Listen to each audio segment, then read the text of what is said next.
Now, foreign experts take Let's Speak with Dr. John Coyne. He is head of strategic policing and law enforcement at the Australian Strategic Policy Institute.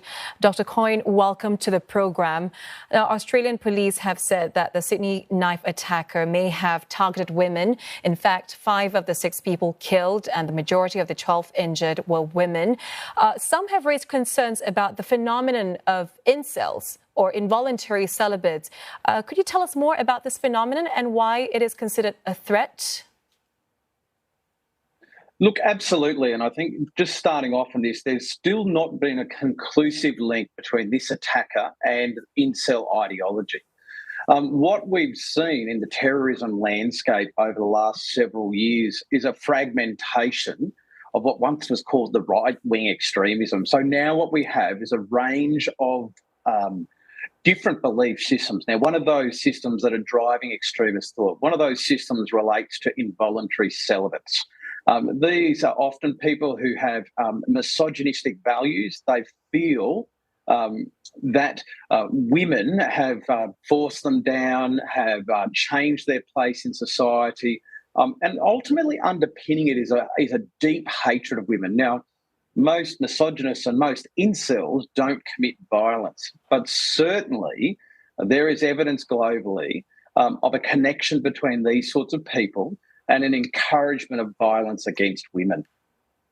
You know, our earlier guest, he spoke with us. He said that cases related to incels or the misogynistic ideology, they are relatively low in Australia. But at what point does misogynistic ideology tip into acts of gendered violence and in turn becomes a crime?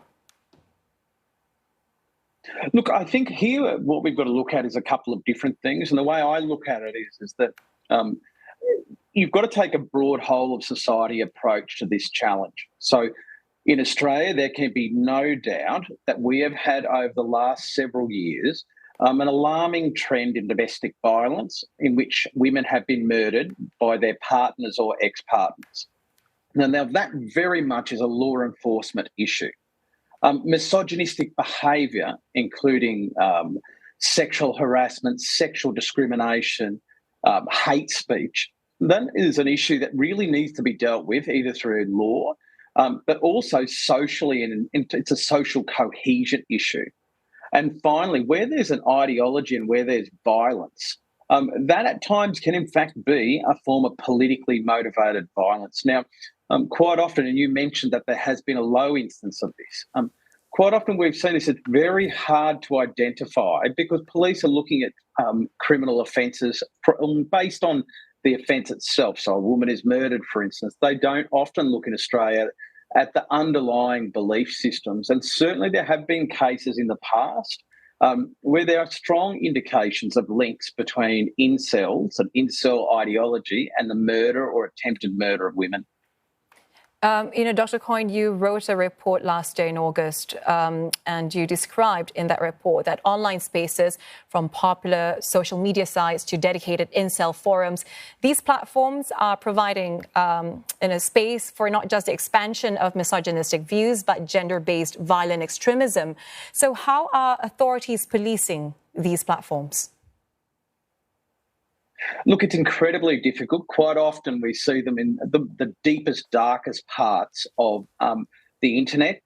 We also see sort of less offensive and extreme use of incel and misogynistic language on mainstream social media accounts. After that report was released, as an example, incels online called for me to be beheaded. They also called for other incels to try to locate my family and send threats to them.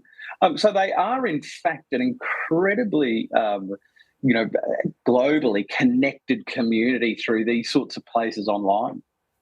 And what would you say is the right path forward in tackling this threat in terms of policy options or education programs even?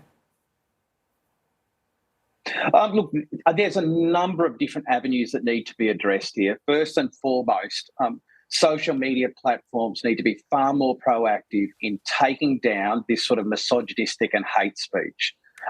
Secondly, we have to educate young men in Australia about appropriate behaviour towards women. We have to sit there and stamp out there can be no doubt in Australian society that Australian values do not support misogynistic beliefs or hate against women, that Australia is a socially cohesive society that has values that sit there and respect women. Now, that involves the necessity for having education programs and early intervention programs and disruption programs. So it really is a responsibility for families. It's a responsibility for communities. It's a responsibility for businesses like social media operators. It's a responsibility for government in terms of education. And, of course, the final part of that, it's a responsibility for our intelligence agencies and for our law enforcement to pursue those who commit misogynistic crimes. Dr. Coyne, if I may ask, what is the root cause of this ideology? Look, I think a number of people feel an entitlement. And certainly in the incel movement and misogynistic movement, that entitlement is one of control. They're entitled to have a female partner. They're entitled to have sex. And that women who don't provide that, and if they are unable to establish those relationships, that causes a deep-seated hatred of women. And I think that is the underlying false understanding amongst these groups of men. Dr. Coyne, thank you so much for sharing your perspectives with us. That was Dr. John Coyne, Head of Strategic Policing and Law Enforcement at the Australian Strategic Policy Institute. Thank you.